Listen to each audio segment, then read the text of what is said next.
Kita mulai pada pertemuan yang ketujuh, membahas tentang keselamatan dan keamanan pelayaran, meliputi A. Keselamatan dan keamanan angkutan di perairan, B.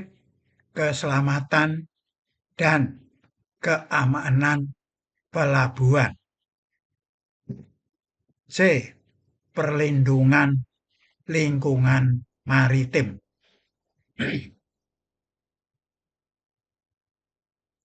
Keselamatan dan keamanan angkutan di perairan. Kondisi terpenuhinya persyaratan: 1. Kelautan kapal.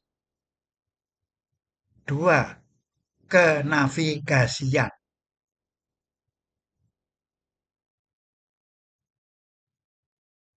1. Kelautan kapal. Layaknya kapal berlayar di laut sesuai daerah pelayarannya, karena telah memenuhi syarat yang ditetapkan dan dapat dibuktikan dengan sertifikat dan surat kapal. Syarat kelautan kapal: A. Keselamatan kapal. B.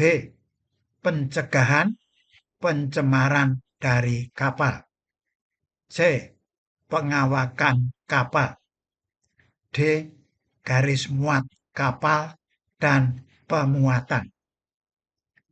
E. Kesejahteraan. Awak kapal dan kesehatan penumpang. F. Status hukum kapal. G. Manajemen keselamatan dan pencegahan pencemaran dari kapal.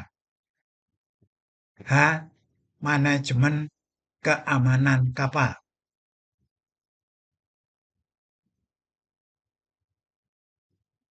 A.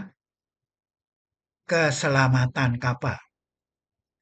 Setiap pengadaan, pembangunan, dan pengerjaan kapal termasuk perlengkapannya serta pengoperasian kapal di perairan Indonesia harus memenuhi persyaratan keselamatan kapal.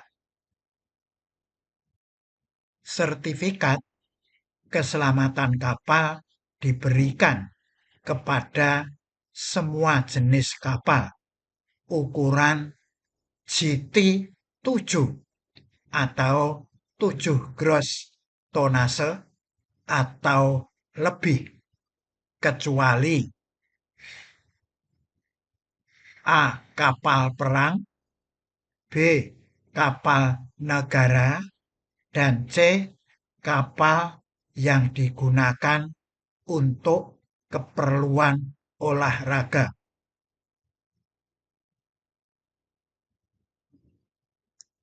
B. Pencegahan pencemaran dari kapal.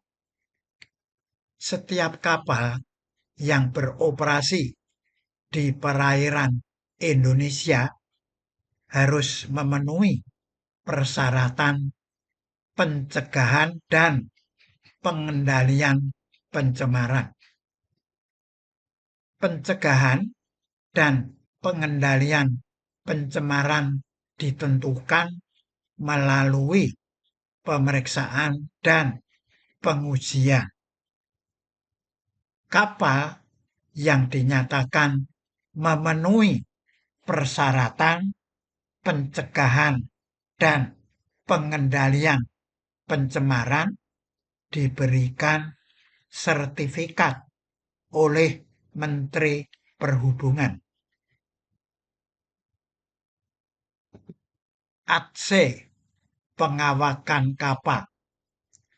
Nakoda untuk KM ukuran kurang GT 35 dan untuk kapal tradisional ukuran kurang GT 105 dengan konstruksi sederhana yang berlayar di perairan terbatas bertanggung jawab atas keselamatan, keamanan, dan ketertiban kapal, pelayar, dan barang muatan. Namun, nakoda tidak bertanggung jawab terhadap keabsahan atau kebenaran material dokumen muatan kapal. Nakoda wajib menolak dan memberitahukan kepada instansi yang berwenang apabila mengetahui muatan yang diangkut tidak sesuai dengan dokumen muatan. AD, garis muat kapal dan pemuatan. Setiap kapal yang berlayar harus ditetapkan garis muatnya sesuai dengan persyaratan. Penetapan garis muat kapal dinyatakan dalam sertifikat garis muat. Pada setiap kapal sesuai dengan jenis dan ukurannya harus dipasang marka garis muat secara tetap sesuai dengan daerah pelayarannya.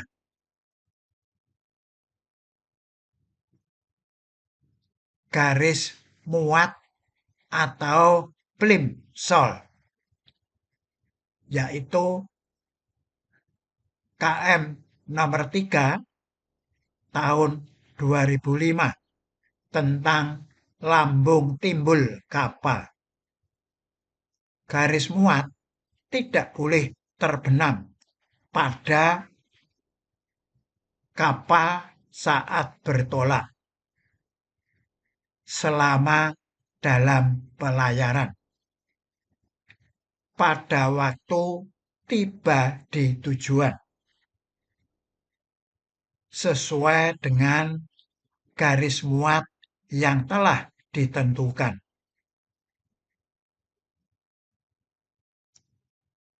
Tanda untuk lambung timbul.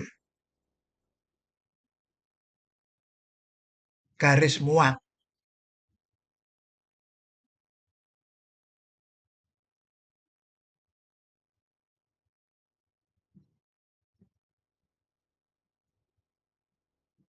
Samuel Plimsoll yang hidup tahun 1824 sampai 1898.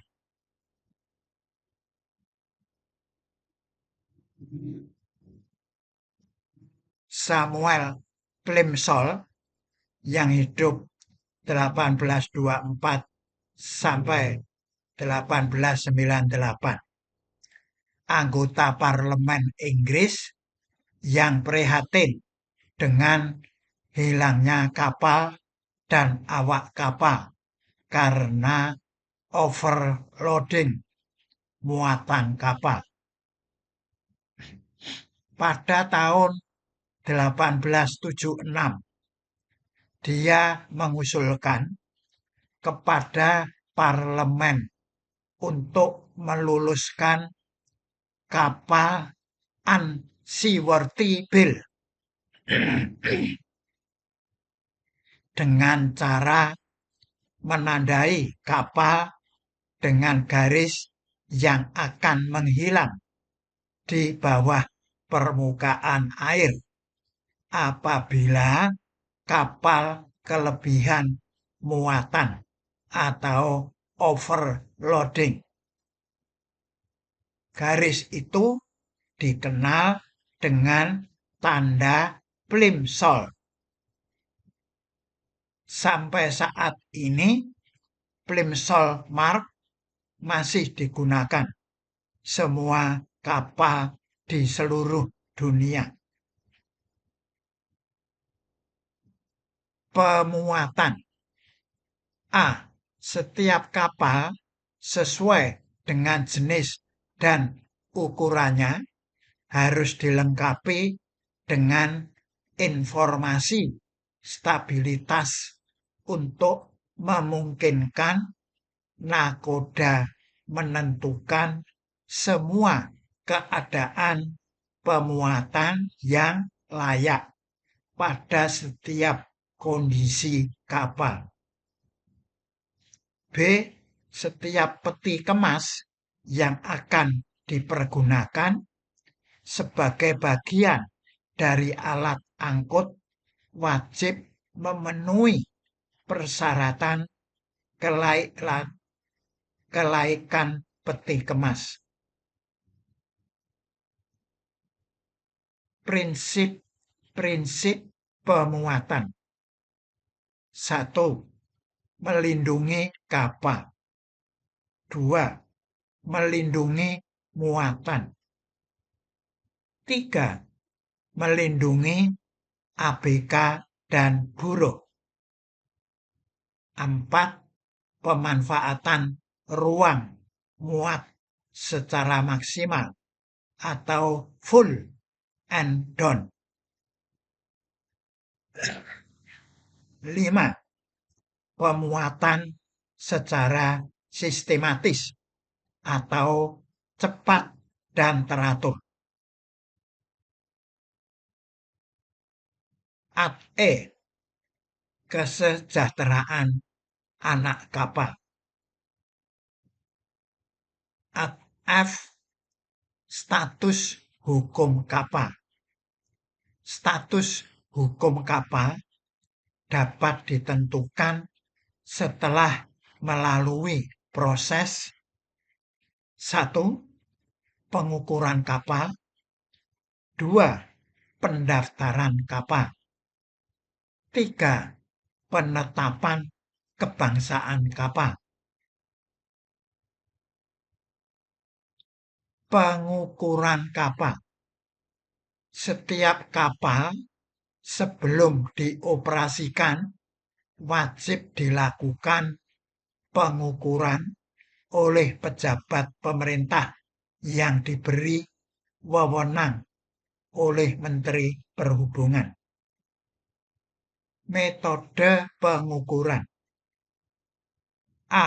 Metode pengukuran dalam negeri untuk kapal yang berukuran panjang kurang dari 24 meter. B. Metode pengukuran internasional untuk kapal yang berukuran panjang 24 meter atau lebih. C. Metode pengukuran khusus untuk kapal yang akan melalui terusan Suez dan terusan Panama. Pada kapal yang telah diukur dan mendapat surat ukur wajib dipasang tanda selar. Tanda selar harus tetap terpasang di kapal dengan baik dan mudah dibaca. Tanda selar adalah rangkaian huruf dan angka yang terdiri dari GT, angka yang menunjukkan besarnya tonase kotor, nomor surat ukur, dan kode pengukuran dari pelabuhan yang menerbitkan surat ukur. GT 175 nomor 45-BA. Pendaftaran kapal. Kapal yang telah diukur dan mendapat surat ukur dapat didaftarkan di Indonesia oleh pemilik kepada pejabat pendaftar dan pencatat balik nama kapal yang ditetapkan oleh Menteri Perhubungan. Kapal yang dapat didaftar di Indonesia yaitu A. Sekurang-kurangnya GT7 atau 7 gross tonnase. B. Milik WNI atau Badan Hukum Indonesia dan berkedudukan di Indonesia. C. Milik Badan Hukum Indonesia yang merupakan usaha patungan yang mayoritas sahamnya dimiliki oleh WNI.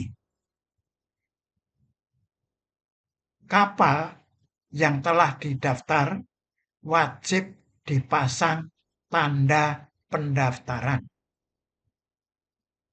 Tanda pendaftaran merupakan rangkaian angka dan huruf yang terdiri dari angka tahun pendaftaran, kode pengukuran dari tempat kapal didaftar, nomor urut akta pendaftaran, dan kode kategori kapal. 2008 PST nomor 4999L. L artinya kapal laut. N artinya kapal nelayan. P artinya kapal sungai dan danau. Penetapan kebangsaan kapal. Kapal yang didaftar di Indonesia diberikan surat tanda kebangsaan kapal Indonesia oleh Menteri Perhubungan. A. Surat laut untuk kapal berukuran GT 175 atau lebih. B. Pas besar untuk kapal berukuran GT7 kurang GT 175. B. C. Pas kecil untuk kapal berukuran kurang GT7. D. Pas sungai dan danau bagi kapal yang berlayar di perairan sungai dan danau. 2. Kenavigasian. Segala sesuatu yang berkaitan dengan kegiatan navigasi. Navigasi adalah proses mengarahkan gerak kapal dari satu titik ke titik yang lain dengan aman dan lancar, serta untuk menghindari bahaya dan atau rintangan pelayaran. Kegiatan yang berkaitan dengan navigasi ini adalah A. Sarana bantu navigasi pelayaran. B. telekomunikasi pelayaran. C. Hidrografi dan meteorologi.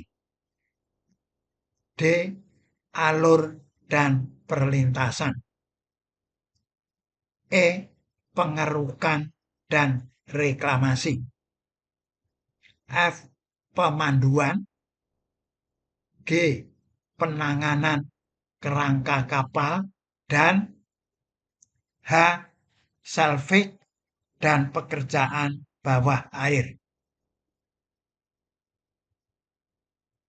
Telekomunikasi pelayaran. Kapal yang berlayar di perairan Indonesia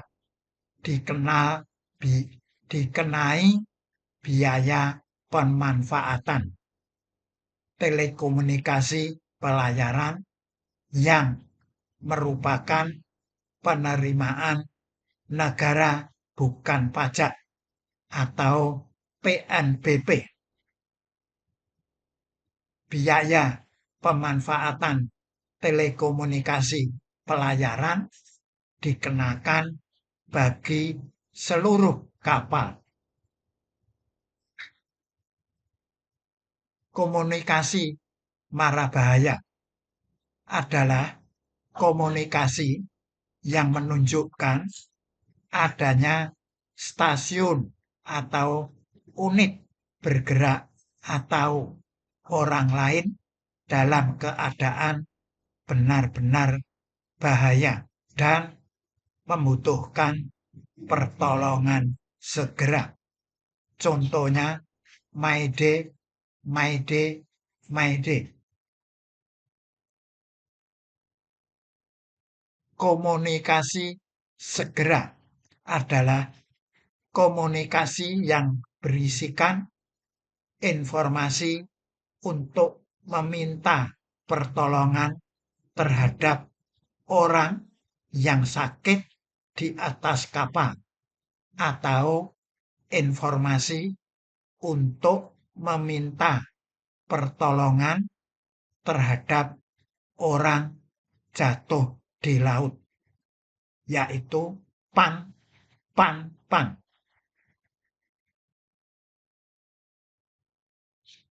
Komunikasi keselamatan adalah informasi tentang satu, adanya pergeseran posisi SBNP. 2. Padamnya SNP. 3. Adanya pengeboran minyak pada suatu posisi di alur pelayaran. 4. Munculnya sebuah karang. 5. Adanya benda terapung yang membahayakan pelayaran. 6. Dukungan untuk operasi pencarian dan pertolongan atau search and rescue. Atau 7. Pelaporan adanya kapal misterius atau phantom ship. Security.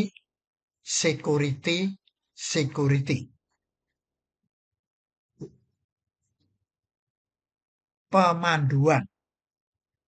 Penyelenggaraan pemanduan dilakukan oleh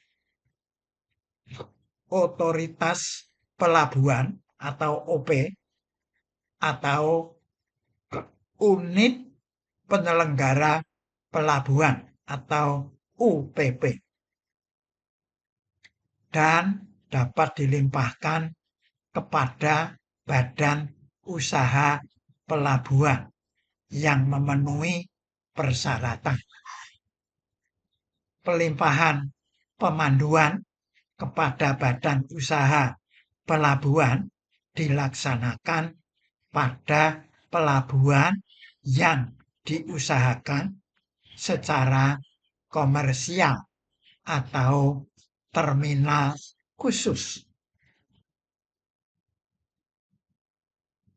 Perairan wajib pandu.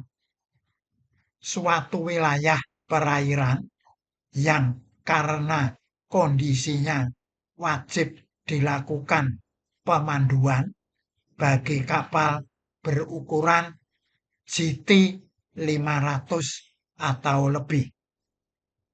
Perairan pandu luar biasa.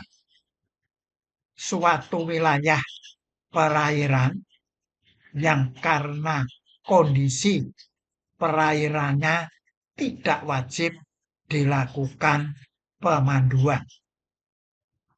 Tetapi apabila nakoda memerlukan dapat mengajukan permintaan jasa pemanduan. Penyelenggaraan pemanduan tersebut dipungut biaya. Biaya pemanduan dibebaskan bagi 1. Kapal perang, 2. Kapal negara yang digunakan untuk tugas pemerintahan. B. Keselamatan dan keamanan pelabuhan. Pembangunan dan pengoperasian pelabuhan dilakukan dengan tetap memperhatikan keselamatan dan keamanan. Kapal yang beroperasi di pelabuhan, bongkar muat barang, naik turun penumpang, keselamatan dan keamanan pelabuhan. Keselamatan dan keamanan pelabuhan, kondisi terpenuhinya manajemen keselamatan dan sistem pengamanan fasilitas pelabuhan. Meliputi 1. Prosedur pengamanan fasilitas pelabuhan. 2. Sarana dan prasarana pengamanan pelabuhan. 3. Sistem komunikasi. Dan 4. Personil pengamanan. C. Perlindungan lingkungan maritim. Kondisi terpenuhinya prosedur dan persyaratan pencegahan dan penanggulangan pencemaran dari kegiatan A. Kepelabuhanan, B. Pengoperasian kapal, C. Pengangkutan limbah, bahan berbahaya, dan beracun di perairan, D. Pembuangan limbah di perairan, E. Penutuhan kapal. Penyelenggaraan perlindungan lingkungan maritim. Penyelenggaraan perlindungan lingkungan maritim dilakukan oleh pemerintah melalui A. Pencegahan dan penanggulangan pencemaran dari pengoperasian kapal, dan B. Pencegahan dan penanggulangan pencemaran dari kegiatan kepelabuhanan. Selain pencegahan dan penanggulangan tersebut, perlindungan lingkungan maritim juga dilakukan terhadap A. Pembuangan limbah di perairan, dan B. Penutuhan kapal. Pencegahan pencemaran dari kapal.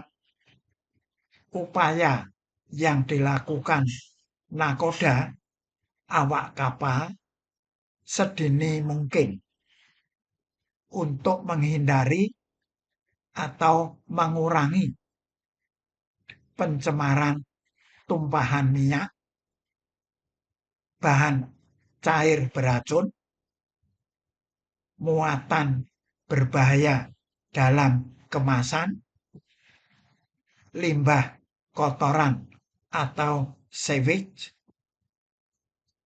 sampah atau garbage, dan gas buang dari kapal ke perairan dan udara. Diatur PP Peraturan Pemerintah Nomor 21 Tahun 2010.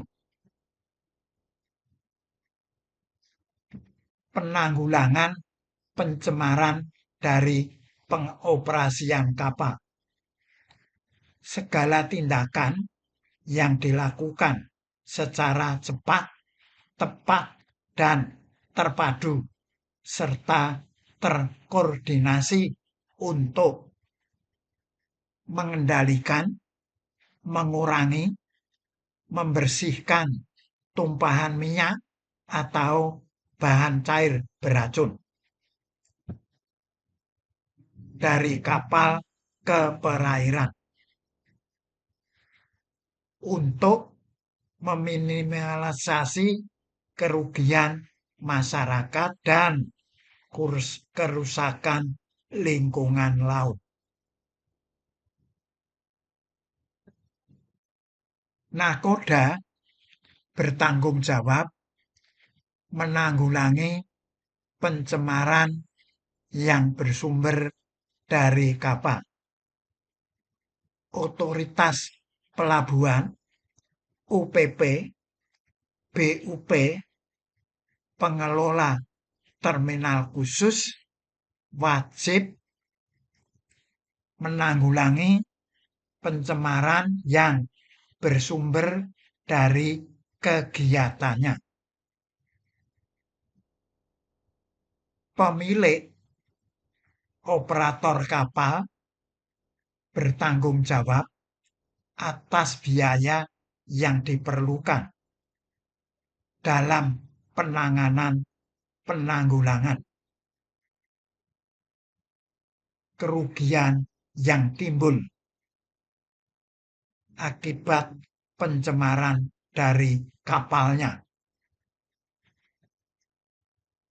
Pemilik operator kapal yang membawa minyak wajib bertanggung jawab untuk mengganti kerugian pihak ketiga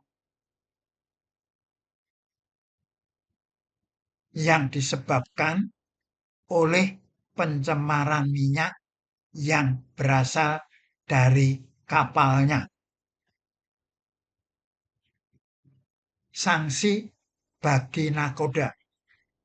Nakoda yang tidak melaksanakan kewajibannya: A.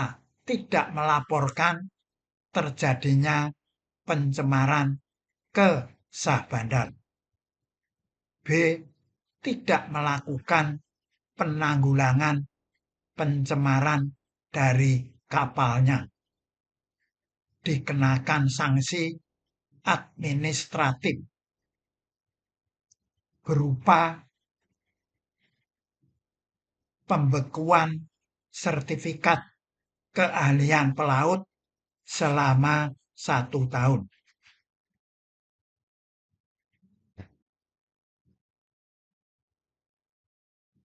Air balas. Air yang dibawa di atas kapal yang digunakan sebagai pengendali trim, kemiringan, keseimbangan, draft atau syarat, stabilitas atau tekanan kapal yang diperlukan oleh kapal, yang kemungkinan mengandung organisme air yang membahayakan, dan bibit penyakit. Tidak boleh dibuang sembarangan di laut.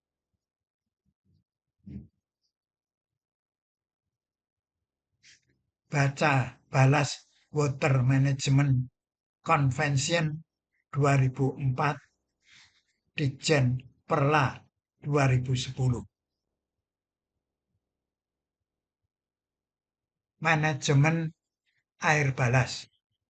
Sistem manajemen proses mekanis, fisis, kimiawi, biologi yang dilakukan secara terpisah atau bersamaan untuk menghilangkan, mengurangi tingkat bahaya atau menghindari pengambilan atau pembuangan organisme air yang membahayakan dan bibit penyakit.